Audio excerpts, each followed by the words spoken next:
Bienvenidos un día más a The Conscious Club, un nuevo episodio en este sitio tan maravilloso en el que estamos este año. Y hoy vamos a hablar de algo bastante diferente. Cuando conocí a esta persona no hace tanto, me interesó muchísimo su historia y dije, tiene que estar en el podcast porque creo que aunque es algo que o no, o sí, a lo mejor de primeras no nos sentimos tan identificados todos, pero creo que cuando indagas un poco más descubres cosas con las que, bueno, pues descubres un mundo nuevo. Así que hoy te toca ser entrevistado Ah, mira qué bien. y no entrevistar. Eh, Así que bueno, gracias Rui por estar aquí. A ti, María, por invitarme. A tu propio espacio. Bueno, hoy es tuyo. Rui tiene un podcast muy interesante que creo que después de este episodio querréis escuchar, que se llama Charlas Adictivas, Ujú. en el que hablas con personas que son adictas o que han sido adictas en ¿Qué recuperación, ¿no? son? ¿Qué son? Que son Sí, adictas en recuperación. sí. Eh, pues hoy vamos a hablar de adicciones, que lo hablamos en su día, ¿no? Que al final no es solo pues, a lo mayormente conocido que pueden ser el alcohol y las drogas, sino también pues, a estas cositas que llevamos como la extensión de nuestro brazo Sí, u otro eso. tipo de cosas. Así que cuéntame un poco, ¿por qué charlas adictivas? Vamos a Bueno, indagar un a ver, poquito. es que creemos que hace falta hablar de estos temas ¿Vale? por distintas razones, ¿no? Primero, darles un espacio para que puedan contar su historia y se sienten normalmente los adictos culpables de haber hecho pues cosas de las que no están muy orgullosos, ¿no? Entonces, una vez te pones en recuperación, empiezas a entender el por qué, ¿no? Te has comportado así. Entonces, charlas adictivas al final es un espacio para hablar de poder ofrecerles eso, ¿no? Que cuenten su historia y luego que las personas, el público, empiece a entender un poquito más en qué consiste la adicción, ¿no? O sea, Creo que las adicciones es un tema que está como bastante bueno, que es un poco un tema tabú, ¿no? Del que sí, no se habla tanto. A mí sí, me sí. recuerda un poco como al tema sexual, que parece que no se puede hablar de él porque es como algo un poco como, uy, ¿por qué estás hablando de esto? Entonces, me parece muy valiente por tu parte el haber creado un podcast sobre esto Hmm. y más valiente va a ser que nos cuentes tu historia. Sí, no, ya yo me aburro de mí mismo, pero no es nada valiente. Ya, o sea, para mí es normal y creo que es cuando pasas un proceso de rehabilitación, al principio tiendes a pensar en esconderlo, ¿no? Voy a arreglarlo y luego ya seguiré con mi vida, ¿no? No hace falta tampoco pregonarlo, ¿no?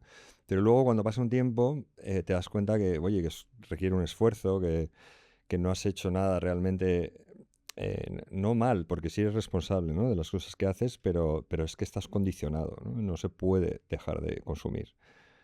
Y luego, pues eso, lo utilizas a lo mejor para aconsejar a otras personas que están pasando ese proceso y tal. Entonces, al final hicimos charlas adictivas para desestigmatizar un poco el tema. Igual que el sexo en los 70 nos hablaba, Ujú. pues ya hubo de hecho un programa en la tele que no recuerdo ahora el nombre de la mujer, pero hablaba de eso. Era una sexóloga, ¿no? Que creo que es la mujer de Norman Foster. No, Bárbara creo que se llamaba. Pero no, pues se empezó a normalizar esos temas. Y eso es un poco lo mismo. Yo creo que con profundizando un poco en los temas y aprendiendo de ellos, la gente en grupo deja o se comporta mejor, digamos. O sea, Ujú. y es eso, ¿no? No es otra cosa que informar y normalizarlo, ¿no?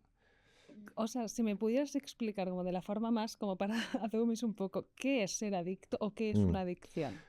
Pues a ver, técnicamente, para identificarlo de forma rápido, hay ciertos detalles, ¿no? Como por ejemplo, dejar de hacer cosas que te gustan normalmente, altera tu estado anímico, se comenta, ¿no?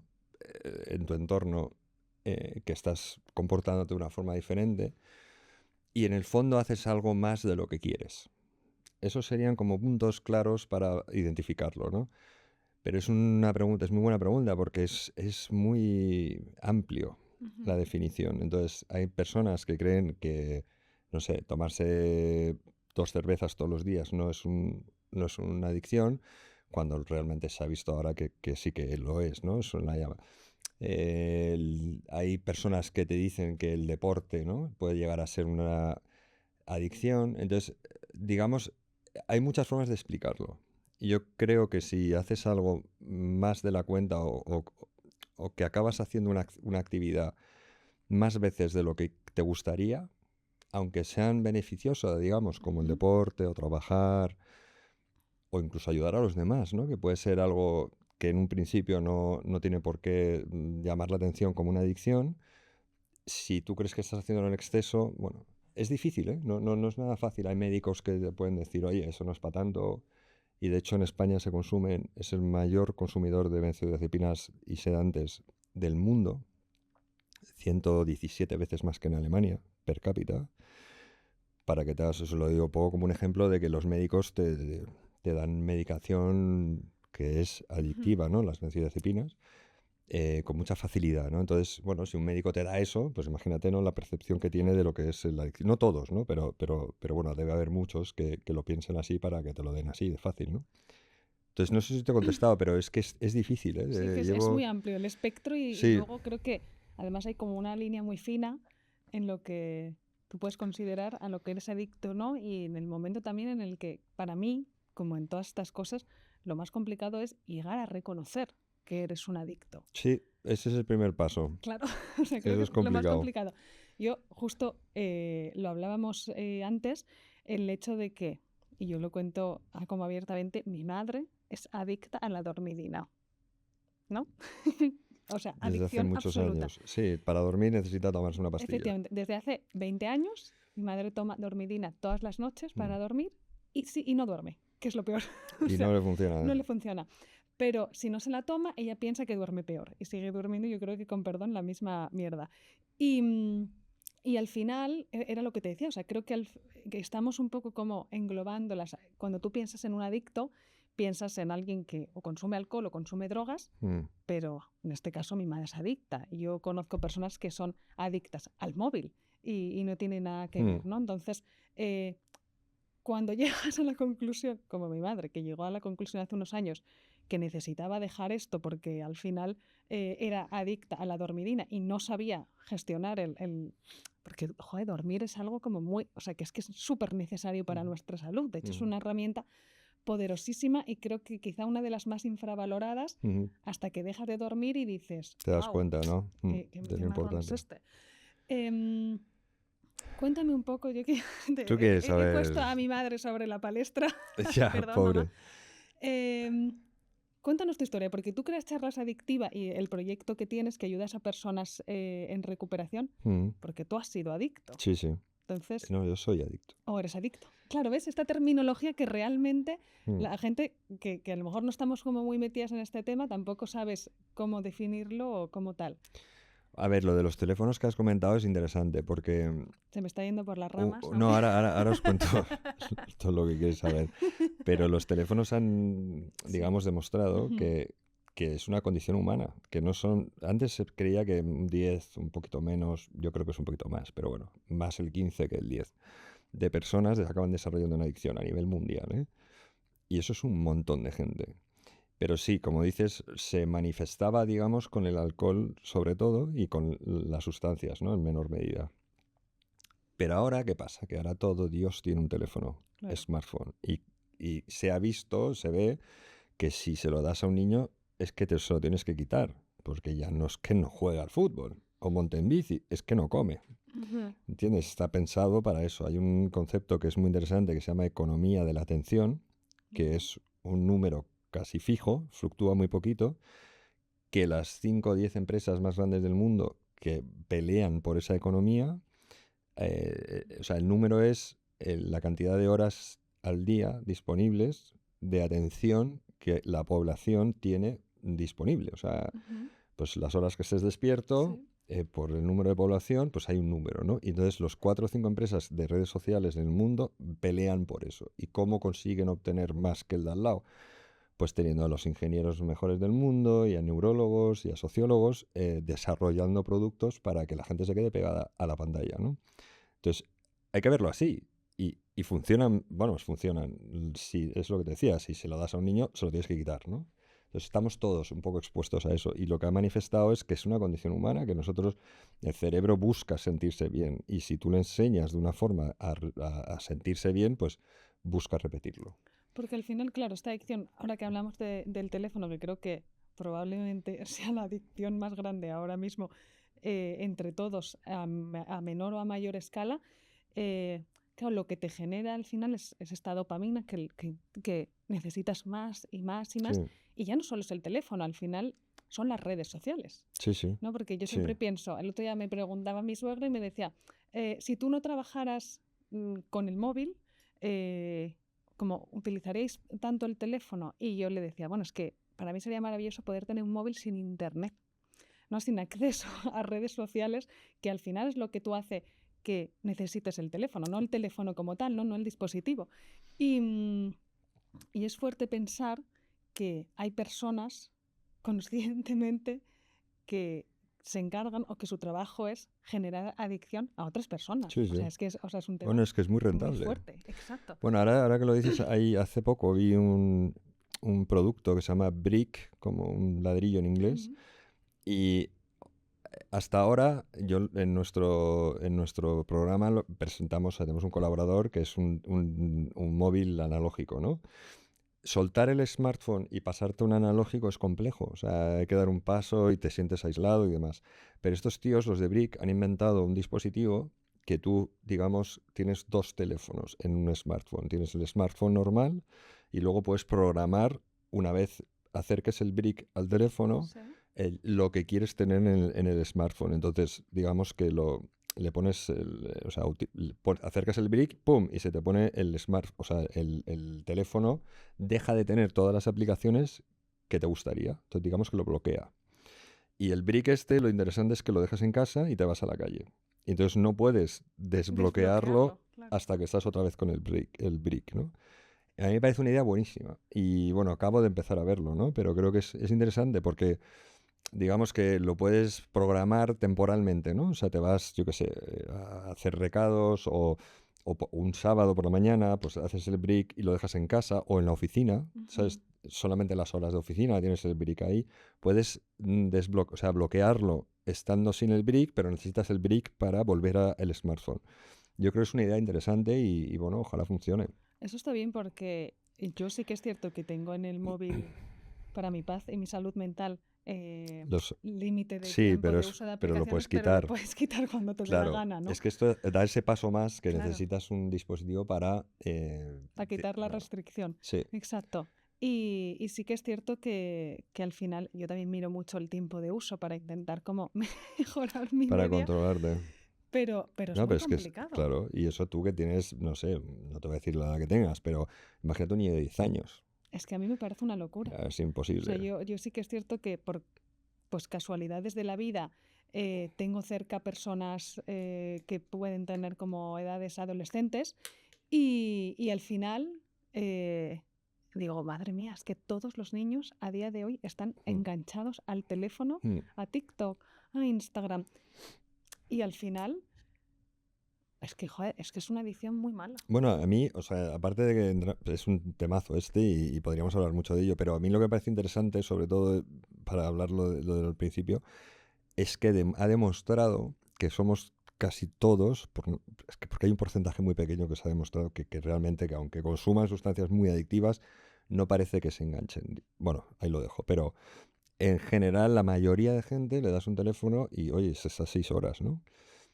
¿Y qué pasa con las redes sociales? O sea, en los últimos 2 millones de años el cerebro ha evolucionado para prestar mucha atención a sonido, luz Ujú. y movimiento, porque si se mueve algo en el arbusto, igual te come, ¿no?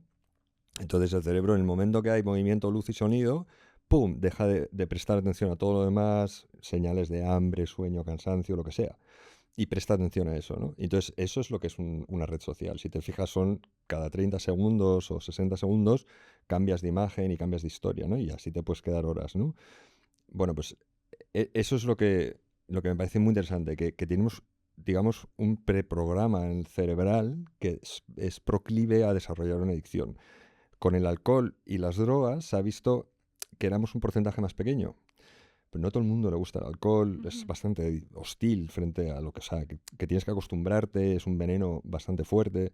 Las sustancias también tienen que tener accesibilidad. Hay personas que ya saben que eso es muy malo y entonces como que cuesta más llegar a eso, ¿no? bueno, y por eso el porcentaje es más pequeño. Pero ahora que un teléfono que parece inocente ha hecho que, oye, que es que en España creo que hay más teléfonos, y creo que en todo el mundo hay más teléfonos que personas, ¿no? Entonces es casi imposible no tener acceso a un teléfono. Y cuando tienes acceso a eso, pum, ¿qué se ha visto? Pues que desarrollas una adicción fácilmente, ¿no? Entonces, para lo que es el mundo de las adicciones, yo lo explico así para que la gente vea que, oye, que es que somos todos muy parecidos. Y claramente, si desarrollas una adicción a una sustancia, se manifiesta de una forma muy violenta, ¿no? Pues acabas comportándote o dejando de hacer cosas y, yo qué sé, incluso, pues no sé, dejando tirada a la gente o no yendo a trabajar o comportándote de una forma muy violenta, ¿no? Pero que en el fondo la adicción, o sea, el cerebro está trabajando de la misma forma con esa sustancia que un niño con 12 años jugando con TikTok. Es un poco lo mismo, ¿no? Recompensas dopamínicas continuamente, ¿no? Entonces, bueno, a mí me parece interesante. Creo que aprovecho para decir eso, ¿no? Que siempre se ha visto al alcohólico o al adicto como una persona en un banco con un bote, o sea, un Don Simón o lo que sea, ¿no? O alguien que se está pinchando, Ujú. pero que somos todos más parecidos de lo Ahora que hay más creemos. como adicciones sofisticadas, ¿no? Sí, pero no, sí, o sea, que engloba a más Ujú. personas, Sí, ¿no? sí, totalmente. Pero Sí, te más destrozan la perfiles. vida igual, ¿eh? Sí, Estar 8 horas pegado a un videojuego, ¿eh? O sí. sea, dejas de socializar, puedes tener depresión con consecuencia de eso. O sea, evita el desarrollo natural de la vida, ¿no? Y al final las acciones son esos, o sea, te vas aislando y evitas, o sea, se congela el desarrollo, ¿no? A mí me parece algo curioso, y corrígeme si me equivoco, creo que uno de los principales motivos de llegar a ser un adicto de lo que sea es, es mucho es mucho social, ¿no? Como mucha presión social, muchas veces. El otro día estábamos, pues me salía de una obra de teatro y fuimos como a un bar con unos amigos y yo me estaba tomando un zumo de tomate porque yo no bebo alcohol y quizá una copa de vino, pero normalmente es lo que tú dices, ¿no? Para mí es como muy hostil, entonces no me gusta. Y hablábamos, no sé cómo salió la conversación, del mal sabor que tiene la cerveza, ¿no? Que a mí me parece como asquerosa. Y tenía una amiga que me decía, bueno, es que yo creo que todo el mundo que le gusta la cerveza se ha tenido que obligar a que le Mm. guste. Y ella me decía, claro, yo iba a un bar con amigos, todos pedían una ronda de cervezas. ¿Y yo qué hago? Como que pido otra cosa. O todos pagan lo mismo, entonces tú tienes que luego pagar algo más barato o más caro o más tal. Y digo, al final empiezas a meterte en la cerveza, que tú decías, como la persona que se toma 2 cervezas al día piensa que no es adicto, pero sí que lo es, y, y te metes ahí por un tema social y cuando luego eso te come, al final, o sea, pierdes todo lo que por lo que luchabas, ¿no? Por esa... O sea, que te dejas llevar, dices, ¿no? Exacto. Que, Sí, o sea, siento que te metes por presión social, puede ser en esos temas, mm. y al final acaba, con perdón, pero jodiéndote un poco, pues tu vida social, Bueno, tu es que, vida personal. no, que si lo piensas es un veneno Ujú. neurotóxico. Y entonces, si lo ves así, dices, oye, pero ¿por qué me está incitando todo el mundo a beber esto, no? Y si vas para atrás un poco a buscar el origen, antes no se bebía cerveza. O sea, antes los que lo producían eran los monjes y bebían 4. Pero en la revolución industrial empiezan a aparecer estas empresas que venden sus productos. Entonces empiezan a publicitarlo y de hace 100, 150 años empezó, digamos, a venderse estos productos casi sin control, ¿no? Porque no había una política de regulación de publicidad, pues que son productos nocivos. A día de hoy en España el patrocinador principal de la Selección Nacional de Fútbol es una marca de cerveza. Ujú. Entonces, claro, dices tú, un deporte que es nacional, que lo ve todo el mundo, que gana el mundial, lo ven niños. Entonces estás asociando esos momentos emotivos positivos que se crean un registro en tu cerebro, ¿eh? Con una marca. Hasta ese punto estamos influenciados, ¿no? Entonces, a mí me parece, bueno, nosotros cuando como adictos en recuperación, pues empiezas a desmiegar todo esto, pero si no te fijas, realmente estás expuesto a todas estas presiones, ¿no? Viene todo, creo, a resumirse al interés económico de una empresa u otra, ¿no? No es otra cosa que eso. Pero el tema es que se lleva por delante a mucha gente, ¿no? O Claro. sea, bueno, un porcentaje muy alto de gente en prisión ha cometido delitos habiendo consumido alcohol. Prácticamente toda la violencia doméstica es debido al alcohol. Accidentes de tráfico, más de la mitad tienen alcohol en medio. O sea, si analizas los daños que hace el consumo de alcohol son bestiales, ¿no? A nivel mundial, ¿eh? No solo en España, ¿no? Entonces, ¿por qué se deja, por qué se... O sea, tú compras una botella a día de hoy y parece una obra de arte, ¿no? O sea, hay una etiqueta preciosa, que hay gente que lo hace y que lo está muy bien, esa industria, pero no hay ni una sola marca o indicio de que eso es peligroso. Eso está empezando a cambiar. En Irlanda este año van a empezar a poner etiquetas en las cervezas, porque claro, es como... Es que es tan evidente, ¿no? Que eso es un problema para muchas personas. Que no ponga nada, canta un poco, ¿no? Nos Bueno, vamos. interesa, ¿no? Un Sí, poco. Al sí, final o es sea, un es tema una pena. ¿Sabes económico qué? también. Como adicto en recuperación, te digo, la pena que yo veo es que la gente joven se cree que esa es la forma de divertirse. Y yo no soy, cuanto más estudias las sustancias, digamos, o por lo menos en mi opinión, no estoy en contra de las sustancias. Tienen un uso y un momento, ¿no? O sea, los opiáceos, menos mal que existen. Porque, Ujú. claro, pásate, o sea, lo que yo sufrí una hernia cervical y no te puedo ni explicar el nivel de dolor que es eso. Y si no existen los opiáceos, pues es que te acabas tirando por una ventana, del que no aguantas ese dolor, o todas las operaciones y demás. Entonces, las sustancias tienen una razón de ser, ¿no?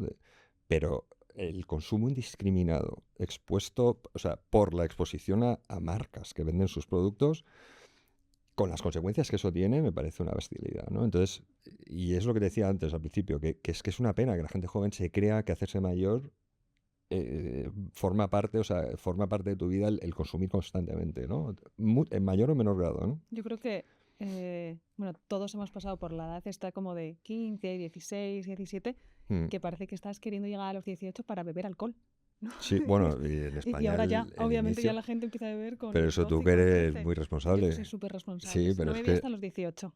pues eso, ¿ves? Bueno, pues te hiciste un favor, pero en Sí, España el consumo empieza lo sé, de lo media a sé. los 13. Es que es muy fuerte esto. 13 años, o sea, yo tengo sobrinos de 13 y te impacta verlos, porque dices tú, yo con esta edad estaba ya fumando canutos y Ujú. bebiendo, ¿no? Cada ocasión que tenía, ¿no? ¿Qué es, o sea, ahora que tú tienes tu espacio un poco gracias a lo que tú has vivido, que lo hablaremos, Cuando quieras, si quieres, os ¿qué cuento es, qué es lo mis que... pecados. mis pecados, aquí no hemos venido a confesarnos. ¿Qué es lo que más ves? O sea, bueno, pues puede ser un poco como el rango de edad que más te sorprende Mm, o el tipo de adicción que más te sorprende cuando lo ves en terapias, porque al final creo que tú has sabido, y esto es, o sea, es un súper halago, pero creo que has sabido convertir tu mierda en algo muy guay, que es ayudar a otras personas. O sea, al final, hace unos episodios hablábamos con René que él tenía un don y lo había sabido llevar impresionante, René. bueno, pues ayudar a gente. Mm. Pues igual lo tuyo no ha sido un don, pero ha sido algo por lo que has pasado y que en vez de, bueno, pues gestionarlo de otra forma, lo has convertido en poder ayudar a personas que están como tú. Entonces, ¿qué es lo que más ves aquí? A ver, se ve consumos de sustancias muy potentes a gente muy joven. El perfil de gente ha cambiado un poquito. Antes llegabas más mayor, 30, 35, digamos que era la primera vez que llegabas por lo general, ¿eh? A pedir ayuda y ahora gente con 20. Entonces eso ha cambiado, ¿no? Hay una oferta de sustancias sintéticas increíble y eso preocupa porque en, digamos, los últimos 40 años, ¿no? Ha habido dos, tres productos, ¿no? Y se sabe lo que hacen, hay programas en sanidad pública para tratar esas adicciones, esas sustancias, y funcionan. Pero claro, ahora con las sustancias nuevas, que además se están mezclando muchas cosas, preocupa porque puede haber daño, vamos, hay daños irreversibles, ¿no? Con poco tiempo de uso. Y eso es una pena porque, digamos, hasta ahora, si tú tenías la inclinación, por lo que sea, de consumir, podías, digamos, librarte más fácilmente. Ahora, con las sustancias nuevas, los daños son irreversibles.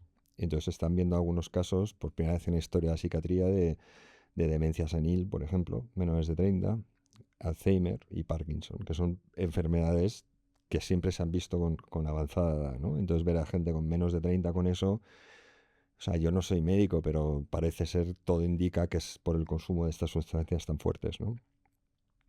Creo que eso es un gran cambio que antes no había, ¿no? No era un... Y luego lo de ayudar, que dices, yo creo que tenemos que hacer lo que se puede con lo que hay. Y entonces yo, humildemente, no pensé en dedicarme a esto, pero como la gente está perdida a la hora de cuando estás sufriendo una adicción no saben muy bien, buscas en Google, preguntas a alguien y como está tan estigmatizado, no es que haya alguien pues diciendo, oye, soy adicto en YouTube, ¿sabes? Oye, si te pasa esto, haz esto. Y nosotros con todas nuestras limitaciones intentamos ser, pues eso, transparentes, ¿no? Pero sí decir, oye, hay muchísima gente en recuperación, muchísima. O sea, en España, en Madrid, cuando yo me puse en recuperación, había 11 grupos de narcóticos anónimos y ahora van por 25. Y han pasado un poco más de 10 años. O sea, que hay una demanda, ¿no? de narcóticos anónimos o alcohólicos anónimos. Hay 120.000 reuniones diarias en el mundo. O sea, hay 120.000 de alcohólicos anónimos y hay como 80.000 diarias en el mundo. O sea, 200.000 salas diarias en todas las grandes ciudades y ciudades más pequeñas del mundo, llenas de adictos. Entonces, y son anónimos, es algo que a mí, bueno, no comparto porque creo que no hay que esconderlo. Entiendo que en los 50 o 40, cuando empezó, se creará de esta forma, ¿no? Y tiene su ideología y su porqué de todo. Pero nosotros es todo lo contrario. Es decir, oye, yo soy un adicto en recuperación, con mi nombre y mi apellido, y salgo en YouTube, pues a veces equivocándome y a veces... Pero bueno, eso es mi caso, ¿no?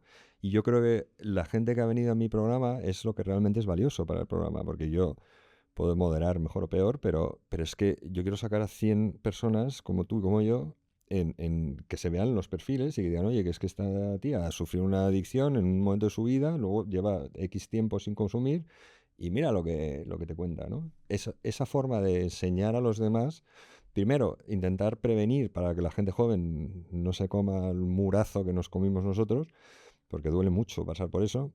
Y luego para los demás, decir, oye, que si mi hijo o mi primo tiene una situación que parece que se está yendo en las manos, oye, parece que haciendo esto, pues podemos, digamos, minimizar el daño que genere, ¿no? Y eso es un poco el porqué de todo nuestro proyecto, ¿no? Pero vamos, son ellos, ¿eh? O sea, yo les convenzco para que se sienten, pero luego cuesta mucho también sentarse y es muy valioso, o sea, es muy valiente por su parte y es súper generoso. Creo que es muy terapéutico también para sentarte ahí y decir, oye, encima que me he tragado todo este sufrimiento, ¿qué hago? ¿Me lo guardo yo y mis 4 personas? Pues, oye, si puedes ayudar a alguien con eso, pues yo creo que es un buen uso para todo lo que hemos sufrido, ¿no? Que es ¿Cuántos años llevas sin consumir? 12. Voy a hacer ahora, 12 años. sí, en breve. ¿Y cómo empezó todo?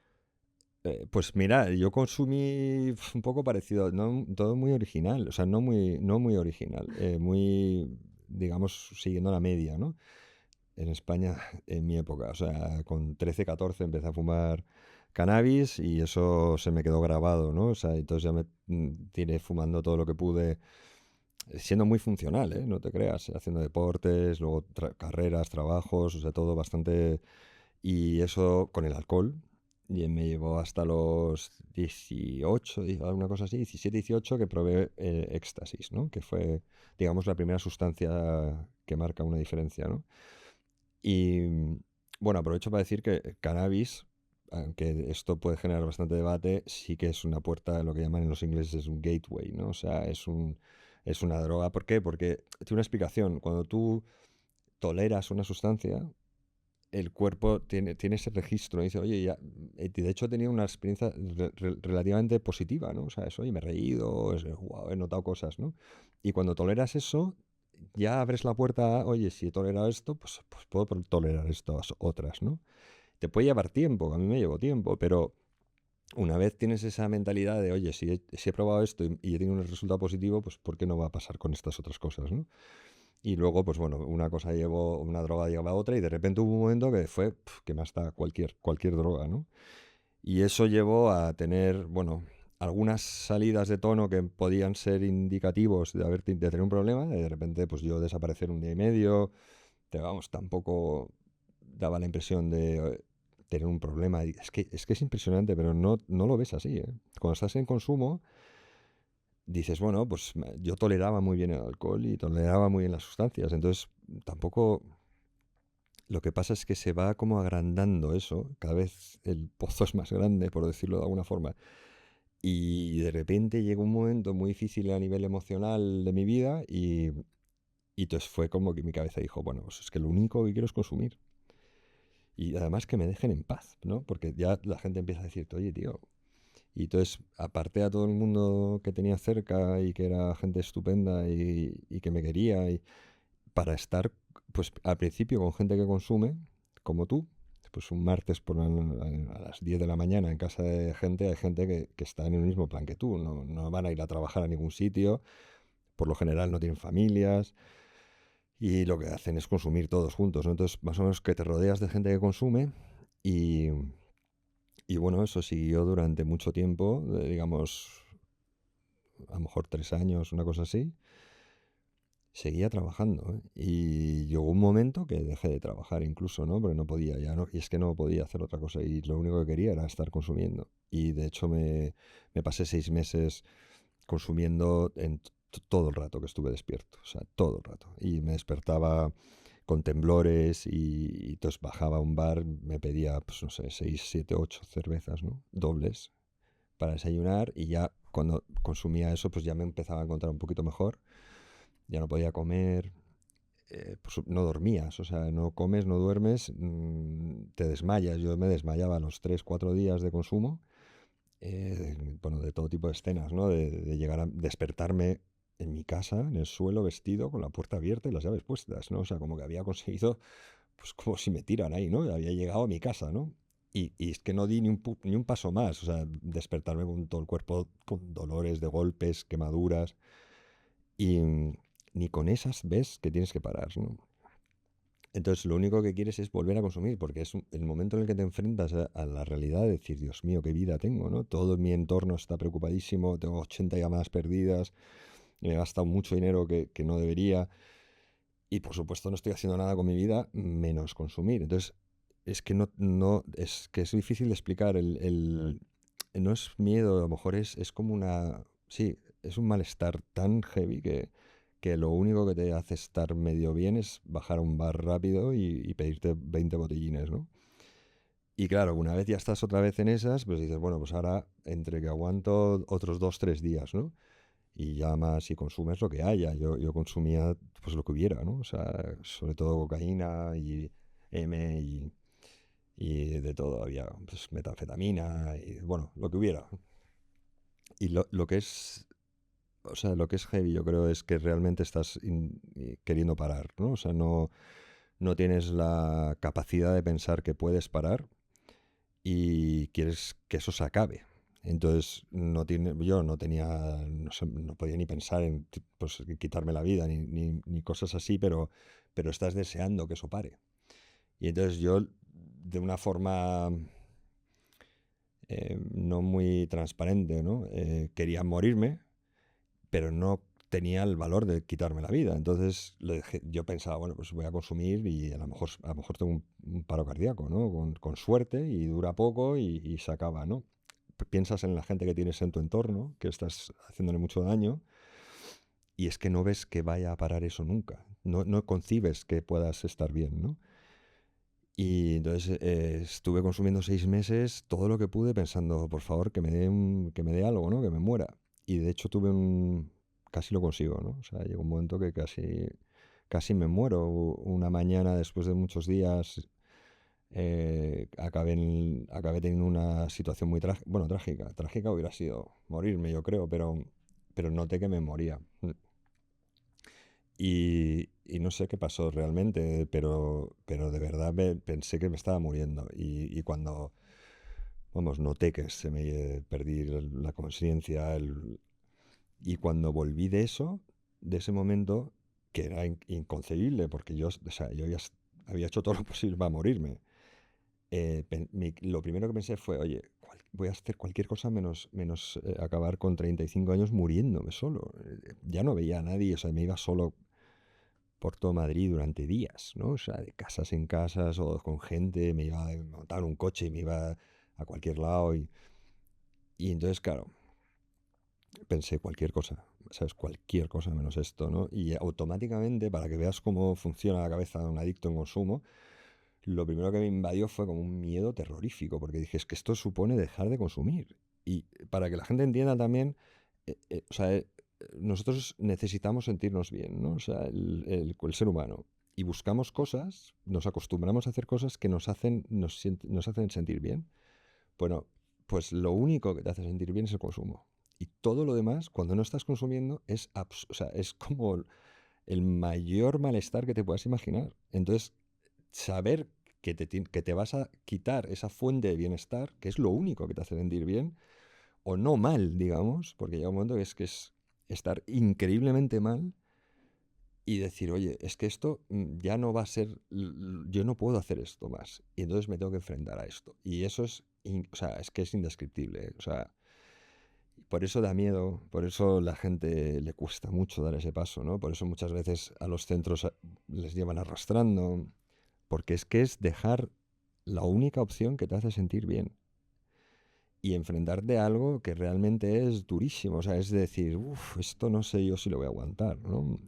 Llevo muchos años tapándolo, evadiéndome y luego yo te digo, yo tengo una vida muy, muy, muy completa y muy feliz, ¿eh? Pero había cosas por ahí, ¿sabes? Y cuando yo trabajo ahora con adictos, un poco identificas eso, ¿no? Ese momento. Entonces nuestro trabajo es decirle, oye, yo sé dónde estás y sé lo que está pasando, pero tienes que confiar en que en los siguientes pasos, etapas, van a ir cambiando las cosas. Y una cosa maravillosa de la recuperación es que las gratificaciones son espectaculares. O sea, o sea, no te puedes ni imaginar lo que viene después. Pero claro, hay que pasar lo que yo llamo el desierto, ¿no? Hay momentos que dices, oye, que es que llevo aquí muchos días sufriendo y no veo que esto se acabe, ¿no? Pero se acaba. Y de repente hay gratificaciones que no eres o sea, no puedes ni imaginártelas. Entonces nuestro trabajo es ese, es acompañar. Yo no es que sea, puedo ser mejor o peor explicando las cosas, pero es acompañarles y ir contándoles un poco lo que viene, ¿no? Pero cuando alguien deja de consumir, es realmente él el que lo hace. O sea, el esfuerzo es enorme, ¿no? Nosotros pues les acompañamos y hay protocolos y hay técnicas y hay todo tipo de herramientas, pero vamos, son ellos, ¿eh? Lo que hay que querer. Hablábamos, bueno, gracias por contar. No sé si... Sí, no, muy bien. Hablábamos justo en el episodio con Andrea, que lo grabamos antes, y hablábamos, yo le decía que yo creo que las personas sí tienen la capacidad Sí, de cambiar su vida, sí, sí. pero solo lo hacen por ellos mismos. O sea, creo que una persona, por mucho que te diga, cambia, cambia, cambia, que te va a venir muy bien, que esto es mejor para ti, creo que hasta que no ves un beneficio propio es muy complicado cambiar. Y al final, sobre tu historia, ¿no? que estabas contando, creo que llegas a un momento en el que pues tapas. Es que la única solución que tienes es seguir tapando porque no encuentras la salida y para ti fue literal casi morirte. O sea, ver la luz al final del túnel y decir, o sea, me muero, aún a pesar No, de... lo increíble es que tenía una sensación de alivio, ¿sabes? De cuando yo pensé que me estoy muriendo, porque yo ya había pedido ayuda y había hecho algún intento de parar y entonces sabía lo que era pues un fallo multiorgánico, ¿sabes? Empiezas, o sea, se te duerme el cuerpo, empiezas a tener ciertas señales. Entonces yo pensé, hostias, me estoy muriendo, ¿no? Y cuando me estaba pensando eso, cuando noté eso, pensé, Dios, por lo menos qué alivio, ¿no? Qué alivio. Entonces es increíble que pienses eso. En cuanto al cambio, es muy importante, yo creo, lo que tú dices, que por supuesto todo el mundo tiene esa capacidad. Y hay un concepto de fuerza de voluntad, ¿no? Que también para mí es discutible, porque los cambios funcionan o la gente cambia porque experimenta lo opuesto a lo que le dice la cabeza, ¿no? Por resumirlo, ¿no? Tú dices, oye, yo qué sé, soy vago. Ya, pero es que realmente no eres vago. O sea, realmente es que tienes un mecanismo automatizado de respuesta a unos estímulos. Hay un estímulo que te genera una emoción y esa emoción es, bueno, pues soy un vago, no voy a hacer nada. Pero si tú haces lo opuesto a lo que te está diciendo la cabeza, se genera un circuito cerebral nuevo. O sea, hay como una experiencia nueva cerebral con una liberación de neurotransmisores. Y entonces, claro, al principio es, oye, qué cosa más rara, ¿no? Pues sí, estoy a las 6 de la mañana despierto yendo a un gimnasio. Pues tengo sueño, tal. Pero es que los hábitos no lleva demasiado tiempo instalarlos. O sea, entonces los programas de ingresos, sobre todo, son muy, muy mecánicos, digamos. Son, oye, ahora vas a hacer esto. O sea, 7 días a la semana, cada hora del día tienes una cosa que hacer. ¿Por qué? Porque refuerza esa toma de decisiones que está perdida, porque nosotros éramos automáticos, ¿no? Yo no me encuentro muy bien, estoy consumiendo, ¿no? Entonces, te enseñan eso, pero es que tú tienes esa capacidad. Y parece fácil decirlo, pero yo creo que si una persona, que aunque esté sufriendo, si sabe técnicamente lo que está pasando, es como una gripe, ¿no? Si tú tienes una gripe, no sabes lo que es, dices, oye, que es que me estoy muriendo, o sea, estoy ahogándome, no sé cuánto dura, no tengo hambre, no puedo dormir. Y entonces empiezas a tener unas ideas muy, digamos, de fin del mundo, ¿no? ¿Qué está pasando, no? Pero si tú sabes que es una gripe por experiencia, o porque el de al lado te está diciendo tu madre cuando tienes 10 años, oye, no, es que mañana vas a estar mejor, y pasado ya se te pasa. Entonces, eso te ayuda a minimizar el malestar. Pues es un poco lo mismo, ¿no? Yo creo que sabiendo lo que pasa, pues oye, se afronta mucho más fácil todo, ¿no? Y luego si tienes un grupo de gente, que nosotros tenemos aquí un grupo estupendo, que te ayuda. Yo a lo mejor llevas un mes y tienes una serie de síntomas de ese mes, pero cuando está el de enfrente que tiene 3 meses y uno que lleva un año y otro que lleva 4, pues te apoyas en su experiencia, ¿no? No solo en el terapeuta pesado que te está diciendo confía en mí, sino en otras personas que estás conociendo y que llevas ya, pues eso, conociendo un poco sus desarrollos en recuperación y dices, oye, pues mira, me voy a creer a esta. ¿Por qué? Porque se parecen bien cosas y encima lleva un mes más que yo y me está diciendo que pasado mañana estoy bien, ¿no? Entonces hay distintas herramientas para mitigarlo. A mí me parece increíble, sobre todo, el que siento que cuando vas como a la terapia convencional, ¿no? Ves que seguramente sea maravillosa, por supuesto, tipo como Alcohólicos Anónimos o Narcóticos Bueno, Anónimos. eso no es terapia, ¿eh? Bueno, Es una herramienta muy buena, vale. pero no son terapéuticos. Claro, O yo sea, a lo que llámalo X, no sé cómo se llama, pero siento que estás de frente con una persona que obviamente quiere ayudarte, pero empatizas mucho más cuando la persona que quiere ayudarte ha pasado por lo mismo que tú. O sea, esto con todo en la vida, no solo con las adicciones. Por eso tu proyecto a mí me encanta, porque al final creo que desde tu propia experiencia ayudas a personas y para ellos, quieras o no, como ponerte esta medalla obviamente, pero eres un referente en esta persona lo ha conseguido, yo también puedo conseguirlo. sí, solo por eso sí puede ser. No, de verdad. Bueno, tengo muchas carencias Claro. y limitaciones, Bueno, pero lo que todos. hemos hecho es colaboradores tremendos. Claro, Una psiquiatra claro. increíble, un psicólogo increíble, un entrenador personal que es la bomba, o sea, María Robles, Álvaro Narváez, es que tiene un nombre rarísimo, Dani Pérez, luego o sea, hay un sitio de yoga que se llama Sana que también usamos, que está muy bien. O sea, que nosotros hacemos lo El nuestro, pero completo. luego tenemos, claro, Sí. porque es una cosa Sí, muy pero completa. imagínate que tú llegas a hacer terapia con una persona, con un psicólogo, que no ha pasado por lo que tú Mm. estás pasando. Entonces, muchas veces te das como de bruces con que esa persona intente ponerse en tu lugar o que intente comprenderte. Y a mí me parece lo guay de tu proyecto, que al final tú entras directo y no existe la opción de decirme, es que no me entiendes. Ya, Cuando bueno, estás en ese a momento veces no como te de... entienden, pero bueno, sí que es un valor añadido. Lo que pasa es Exacto. que hay que ser prudente, porque te rompas una pierna no te hace traumatólogo. No, no, no, por Ya, supuesto. ya no, pero que también tienes razón a veces que nos ven psicólogos y psiquiatras súper preparados, ¿no? Que aunque no hayan tenido la experiencia, son unos tíos muy buenos, ¿sabes? Pero tú te apoyas en Lo que profesionales. nosotros, aparte de apoyarnos en Ujú. profesionales para las áreas que, Exacto. lo que sí creo es que, bueno, nos hemos formado. O sea, yo y el terapeuta que tenemos Ujú. aquí, llevamos, pues yo llevo 12 años estudiando, ¿no? Y yo tengo un máster de 2 años y luego he hecho cursos y estamos al día, pero porque, primero para nosotros, ¿eh? Para mí. O sea, yo me Ujú. sigo aprendiendo cosas. Me parece muy interesante el desarrollo ahora que hay en la neurociencia, que hay cada día, cada semana hay cosas que son impactantes, ¿no? Y eso es muy interesante para mí, pero luego también porque tenemos una responsabilidad con las personas. O sea, hay, como en todos los sectores, algún que otro pirata, ¿no? Y tampoco quiero hablar mal de gente, pero hacerte terapeuta con un curso de 8 horas, Sí, te entiendo. a mí me parece tremendo, porque en el Ujú. fondo estás tratando gente que está sufriendo. Sí. Y por mucho que tú hayas dejado de consumir, pues oye, hace falta ser responsable y decir, oye, cuidadito, porque hay gente que está sufriendo. Y eso, yo qué sé, esto no Pero sé, ahí un radica, restaurante que puedes claro, hacer. pero para mí ahí radica la diferencia entre cuando lo has pasado y realmente quieres ayudar o cuando has pasado algo y de eso quieres hacer un negocio. ¿Vale? Un Bueno, poco, sí. para mí. Sí, pero siendo honestos, o sea, tenemos facturas que pagar, entonces todo cuesta. O sea, No, no, no, por supuesto. Pero ves más allá. Sí, O sí, sea, no, ves a no, la no es el persona objetivo y... inicial. Exacto. Sí, sí, no, Entonces, no. para mí eso es lo importante.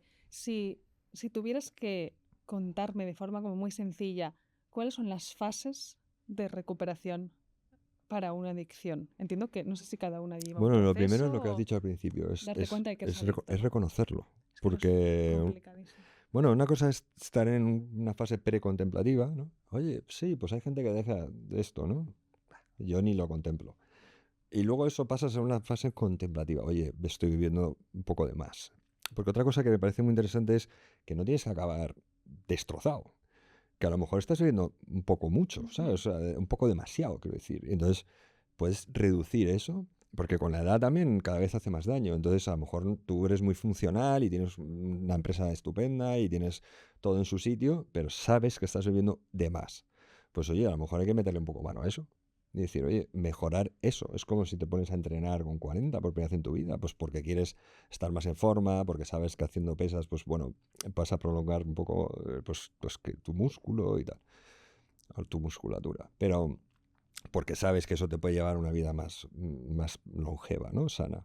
Pues esto es lo mismo, si estás consumiendo, yo qué sé, estás acostumbrado a consumir, tampoco quiero decir cantidades exactas, porque, pero a lo mejor si bebes todos los días 2 cervezas, y dices, oye, eso no pinta bien, ya os lo digo, para nada. O sea, la gente se cree que no es nada, no, es algo. De hecho, es bastante. Pero dices, oye, pues a lo mejor bebo el fin de semana, pues eso ya es un logro, eso está muy bien. Y si a lo mejor dices, oye, ya voy a abordarlo y voy a beber cada 20 días, parece que eso es increíblemente mejor, ¿no? Que beber los fines de semana. Pues a lo mejor haces ese tipo de cambio. Y no sé por qué me estabas preguntando, se me ha ido ¿Cuál completamente. era el proceso un poco de recuperación? Perdón. Lo primero, identificarlo. Ujú. O sea, pasar de lo precontemplativo a contemplativo y ahí dices, oye, sí, voy a contemplar un cambio. Y luego generar un plan de acción. Pues yo te diría, como en cualquier cosa, oye, me quiero poner a entrenar, no tengo ni idea, pues voy a llamar a este tío que entrena, que Ujú. flipas. Oye, ¿cómo hago este plan de acción? ¿No? ¿Tú cómo crees que yo, con la experiencia que tengo o con el consumo que tengo, yo te digo, comparado con un entrenamiento físico, ¿no? Yo, pues yo que sé, he hecho estos deportes, pero no estos. ¿Tú qué me recomiendas? Pues lo mismo. Yo bebo esto. ¿Tú qué me recomiendas? ¿Cómo hacemos? Entonces, meterle un poco mano a eso, entrar en detalles y decir, bueno, podríamos hacer este cambio, ¿no? Y ese plan de acción, llevarlo a cabo. Para eso hay que estar acompañado.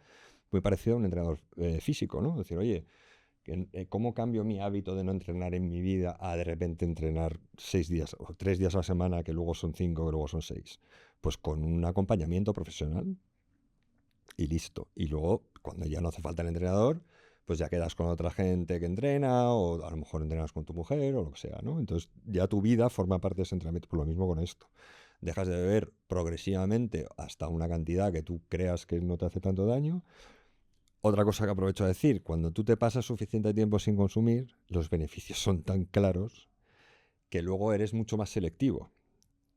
Y si tienes un problema en dejar de consumir o te cuesta mucho, pues eso es que es evidencia que hay un problemita de adicción. Y es, oye, asesorarse y dejar de... Yo lo que creo es que, o una de las labores que a mí me gusta mucho hacer es desintensificarlo. Porque es que va asociado a las emociones, las adicciones. O sea, es una, digamos, resumiendo mucho, una mala gestión de las emociones. Me pongo nervioso, consumo. Quiero celebrar, consumo. Me estoy triste, consumo. Me siento solo, consumo. Entonces siempre hay, o hemos aprendido todos a consumir asociado a ciertas emociones. Y no pasa nada por experimentar las emociones sin consumo. No es que no pase nada, es que son mucho más gratificantes. Incluso la tristeza, la soledad, la rabia, cualquier emoción negativa. Es parte de la vida. Entonces lo que no podemos es ir tapando para siempre. No pasa nada si no eres un adicto, pero yo te animo a hacerte un chequeo, ¿no? Decir, oye, yo el consumo X, a lo mejor no me afecta tanto, a lo mejor sí, pero míralo, porque va a estar siempre ahí presente, ¿no? Siempre vas a tener presente el alcohol, me temo. Para disfrutar, para estar triste, para todo. Para hacerse mayor, para celebrar. Entonces, oye, Navidad, ¿te tienes que coger un ciego siempre en Navidad? Siempre. Todas tus Navidades. Es la forma de entrar el año bebiendo. Yo te animo a que lo hagas un año a ver qué pasa. Y a lo mejor dices, oye, pues mira, me levanto mucho mejor. Yo qué sé, he tenido conversaciones más profundas y de repente he conocido algo de alguien en mi familia que no sabía. Y entonces hay muchas gratificaciones inesperadas en el no consumo, ¿no? Yo creo que con el alcohol, sobre todo, más obviamente que con las drogas, hay un tema como muy social, que es lo que hablábamos antes, ¿no? Mm. Yo lo veo mucho en mi entorno y, bueno, yo no, o sea, no conozco tanta gente a lo mejor que haya pasado por tema de drogas porque no se cuenta, esto puede empezar, porque ahí como está muy estigmatizado, que es lo que decíamos antes, pero obviamente sí el alcohol porque lo ves. Y, y yo que habré bebido obviamente en algún momento de mi vida, pero nunca he sido de beber, siempre recibes de tus amigos o de lo que sea, de amigos desde amigos, no bebes, qué aburrida, ¿no? ¿Cómo te lo pasas bien si no bebes? Y sales de fiesta y es como, pero no vas a beber, que estás bebiendo agua. Yo tengo un novio desde hace ya 10 años que se dedica al mundo de la noche. O sea, tiene una discoteca y obviamente las posibilidades de beber de forma gratuita eran inmensas y muy amplias. Y todo el mundo que me conocía, o amigos o incluso mis amigos, si les contaba un poco su profesión y tal, me decía, jo, pues, o sea, claro, Chollazo, increíble, ¿no? ¿no? Menudo chollo, tal. Y él siempre decía, si es que me sale baratísima, porque siempre viene y pide agua, ¿no? Y existe un poco, yo creo, sobre todo con el alcohol, lo que tú decías, que me ha recordado esta presión social de decir, ¿cómo voy a salir del año sin beberme una copa de vino o una copa o champán? ¿O cómo voy a celebrar esto si no hay alcohol, ¿no? Eh, es complicado hasta dónde al final nos ha llevado la sociedad Mm. al tener como ciertos comportamientos que parecen inofensivos en un principio, pero que al final los coges como hábito y como hábito y como hábito hasta que se instauran de forma tan Mm. heavy en tu vida que luego no puedes salir de ahí. Sí, sí, bueno, hasta que o conoces a alguien que se ha matado Sí, sí, o se ha claro. destrozado la vida, o Ujú. entonces ya empiezas a cuestionártelo, ¿no? Entonces yo creo que parte del proyecto es decir, oye, te voy a decir una cosa que igual es un poco, o sea, que genera debate. La peor droga que existe, en mi punto de vista, es el alcohol. Ujú. Pero, o sea, te lo digo, la gente es que separa las drogas y el alcohol. Y es que para mí es la peor droga que hay. Y yo soy alcohólico, o sea, por eso te lo digo, porque es que sé bastante del tema, es mi opinión y habrá gente que te diga, no, porque el vino es una cultura. Bueno, tú echa para atrás y a ver, ¿cuándo o sea, cuándo es la cultura del vino? ¿Cuándo empieza, no? O sea, hay que mirarlo todo, yo creo que es lo que te decía al principio, son intereses económicos sobre todo. Totalmente. O Yo el sea, otro día escuchaba a alguien, no me acuerdo ahora mismo quién era, que decía, se lo mandaba como a algunas amigas en plan, mirad, eh, claro, explicaba que el alcohol al final es un tóxico en tu cuerpo, ¿no? Dice, cuando tú bebes alcohol en una comida, venenos, sí. exacto, tu cuerpo deja de quemar pues, la comida porque necesita sacar como ese alcohol de tu cuerpo. Y digo, es que al final nos damos cuenta de que pues es eso, que es un veneno para Sí, sí, nuestra salud. es neurotóxico. O sea, Ujú. además el alcohol es muy interesante como sustancia porque es bastante poco frecuente lo que hace. O sea, tiene cualidades muy peculiares. Por ejemplo, atraviesa la membrana de todas las células del cuerpo.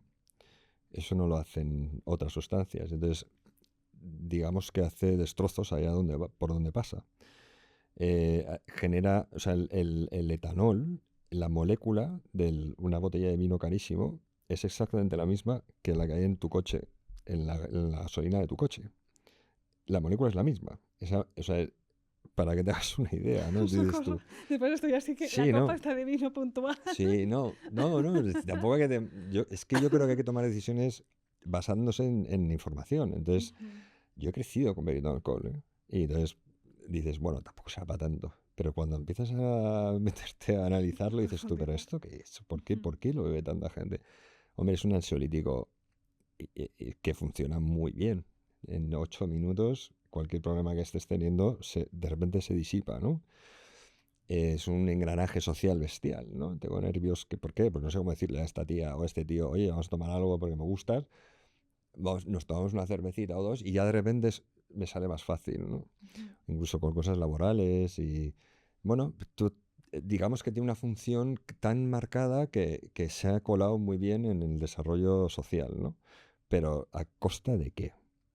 Que hay mucha gente sufriendo luego, ¿no? Porque es algo que tiene tal efecto que es que se queda marcado para Ujú. siempre. Y no tienes que acabar siendo un alcohólico y acabar en un banco, pero puedes arrastrarlo 40, 50 años de consumo. Y es un poco pena. Nosotros lo Sí. vemos así, como dice, oye, en el fondo las adicciones, muchos adictos en recuperación te lo dicen, no es a mí yo lo digo, es la mejor cosa que me ha pasado. Porque ha hecho que deje de consumir de golpe. Entonces yo ya me he quitado el resto de mi vida de consumos, cagadas, cosas de las que me arrepiento, manifestaciones extrañas, incluso daño físico, ¿no? Que te puedes hacer. O sea, el alcohol es un súper veneno, súper veneno. Entonces, saber que yo no voy a beber nunca, pues me alegro mucho realmente de quitarme este coñazo, ¿sabes? Mm. Y en cambio hay gente que dice, bueno, pues cada 10 días me cojo una. Entonces, ¿eso qué supone? Pues poner tu vida en riesgo, ¿sabes? Deteriorar tus relaciones, probablemente laborales también, o sea, te afecta, te merma, ¿no? Y eso es un poco la labor también de decir, oye, sin intensificar los dramas, sino decir, oye, si tú eres listo y analizas esto un poco como un caso práctico, esto es lo que te estás bebiendo y qué supone, pues todas estas consecuencias, es impresionante, ¿no? Mucha gente yo creo que no lo haría si realmente pudiera no hacerlo. Ujú. Entonces ahí entro en el aprovechar para decir, oye, hazte un estudio concienzudo de por qué bebes. Porque ahí va a manifestar muchas cosas que te va a sorprender. Y luego, si hay que modificar algo, pues pida asesoramiento profesional y quítate esto, porque va a estar toda tu vida presente. Claro. Yo sí que es cierto que creo que las dos adicciones, por lo que estábamos hablando, ¿no? Un poco o sea, que existen ahora, obviamente la peor para mí es el alcohol, y creo que la que se está siguiendo y va en crescendo es que sin duda el teléfono. O sea, yo lo pienso y digo, es que es una locura, porque está como, no está tan mal visto como las drogas, creo que al final está al alcance de todos, y muchos Se lo están viendo, utilizamos. perdona que te corte, Sí, no, que se están viendo ya daños, ¿eh? claro. En gente muy joven. Lo utilizamos mucho. Yo, por ejemplo, lo utilizo como una herramienta de trabajo y al final es como la extensión de tu brazo. O sea, yo a veces soy consciente en mi día a día y es que digo, es que voy con el móvil en la mano a todos los lados. Ya, pero es Al que, baño, a la cocina, al salón de mi casa. Me pasó una época sí, que era sí, como muy loco y era que yo pasé de tener BlackBerry a tener un iPhone. Y yo te juro que veía como las notificaciones de la BlackBerry, ¿te acuerdas que era una sí, lucecita roja? Yo en mi iPhone veía la molaba la luz roja. BlackBerry, ¿eh? Sí, Que tú, molaba, era muy tú guay. que lo Yo veías, veía la luz roja de la BlackBerry en el iPhone, en plan, sí. y lo cogía Bueno, como la notificaciones. vibración, hay un efecto que te crees que está vibrando Sí, sí, y sí. no te vibra, ¿no? A ver, pero es que Entonces hay una es... diferencia enorme. O sea, si tu cerebro que está en fase de desarrollo total, o sea, de pequeño hasta... Ahora en Australia lo han prohibido. O sea, está Sí, sí, prohibido sí, sí. comprar o usar un móvil con menos de 16. Si tú le enseñas a tu cerebro a tener pues esa distracción continua y esa máquina de dispensación de dopamina permanentemente, pues es muy complejo, porque ya el resto de tu vida está ahí, ¿no? O sea, está ahí, ya has hecho unos cambios morfológicos en tu cerebro, ¿no? Nosotros somos más mayores. Entonces dices tú, bueno, yo qué sé, me voy a un casino y puedo estar en un casino, a lo mejor me gasto más pasta de la que debería, pero puede que no vuelva a entrar nunca más. Pero si tú metes a un niño de 10 años con dinero en un casino, a ver cómo le quitamos el casino al niño Ujú. para el resto de su infancia, ¿no? Pues es un poco el drama. El alcohol y el tabaco se vio muy claro. Estaba dirigido a gente menor, o sea, 13, 14. Ese es el objetivo de las empresas alcoholeras. No es un tío de 25 años. O sea, ellos hacen campañas para que la gente de 15, 16, por mucho que te digan que no, de 15, 16, 17, empiecen a consumir sus productos para que luego se queden toda la vida. Bueno, porque al final esta es la época yo creo que más vulnerable de tu vida, o sea, en Mm. la que sientes pues más presión social por encajar, por gustarle a Pepe o encajar que Manola sea tu amiga y al final Ujú. eso es una brecha ahí muy dura y bueno, pues lo que hablamos antes, al final las marcas o empresas, lo que sea, que económicamente se quieren aprovechar, pues se meten ahí a de huello. Ujú. Sí, sí. En Estados Unidos son 21 por una razón médica. O sea, el córtex prefrontal no se desarrolla hasta los 21. O sea, eh, parece que incluso más, pero vamos, por lo menos ponen el 21, Ujú. que a todos nos pareció siempre muy... Bueno, a mí me parecía que era una edad increíblemente mayor para que te puedas comprar una cerveza, pero es por eso, ¿no? Porque si consumes antes, afecta en el desarrollo de esa parte importantísima que luego, bueno, que se utiliza o que la función que tiene más bien es toma de decisiones, análisis de riesgo, proyección a futuro. Y claro, si inhabilitas eso, por decirlo de alguna forma, o le afectas la construcción de eso, pues para el resto de tu vida va a estar un poco, Ujú. no sé si dañada, pero alterada, ¿no? Claro. En esas estamos. Madre mía. Ya, yo es que lo del alcohol le tengo un poco de rabia, porque yo te digo que a lo mejor con la edad, cuando tú creces, si tu vida está en su sitio y va todo, digamos, tienes... eh, gratificaciones Ujú. y todo más o menos está bien. Puede que tengas curiosidad para, digamos, espiritualmente o lo que tú quieras, a lo mejor culturalmente hay Ujú. ciertas sustancias que puedas. Ahora se está hablando mucho de la psilocibina y bueno, yo no te digo que sea algo que yo recomiende, pero que yo puedo entender que haya cierta curiosidad, pero que las empresas alcoholeras, digamos, condicionen la vida de la gente joven desde los 13 a los 14, 15 y les tengan agarrados, digamos, para los próximos 20 años, sabiendo que muchos de ellos van a tener un problema que yo casi me muero. Y yo conozco a gente que se ha muerto. O sea, dices, oye, ¿y por qué se han muerto estos tíos? Pues probablemente porque hayan empezado a beber con 13, 14 años, ¿no? Porque si empiezan con 25, 22, 23, 22, es mucho menos probable que tengan un problema de alcohol. Ujú. Entonces yo creo que ahí hay un cambio. Yo no voy a cambiar el mundo, pero sí que creo que por lo menos exponerlo y decir, oye, que esto es lo que está pasando, ¿no? Pues sí, gracias. No, gracias a ti. No, Perdona gracias por por... el tostón, No, cero tostón. O ¿no? sea, gracias por contar lo tuyo, tu libro, tu historia, que yo creo que al final es lo que realmente inspira a las personas y gracias sobre todo por la labor que haces. O sea, yo cuando te conocí me pareció increíble. Se lo fui contando como todo el mundo, en plan, Sí. conocí a una persona que me parece brutal lo que hace. Bueno, tengo muchas carencias y estamos en fase de aprendizaje continuo, yo creo. O Todos sea, estamos en fase de sí, aprendizaje es un poco continuo. la idea. Así que, Aprender lo que se pueda. Yo también he aprendido cosas tuyas, ¿eh? Y todavía tengo pendiente preguntas ¿qué aceites técnicas. esenciales pueden...? Sí, la aromaterapia. No, porque por ejemplo, lo que tú haces. El otro día leí algo sobre un neurólogo en no sé dónde están utilizando la música Ujú. como antidepresivo. Sí. Claro, porque tiene esa función, ¿no? De Ujú. repente decir, oye, que es que el cerebro como que se inunda de buen rollo, ¿no? Y entonces yo me imagino que los olores también. Yo a Ujú. veces huelo un perfume de alguien por la calle y Te automáticamente me recuerda... recuerda, pero o Es sea, en el increíble. instante, ¿no? Esto para otro episodio. Venga, cuando tú quieras.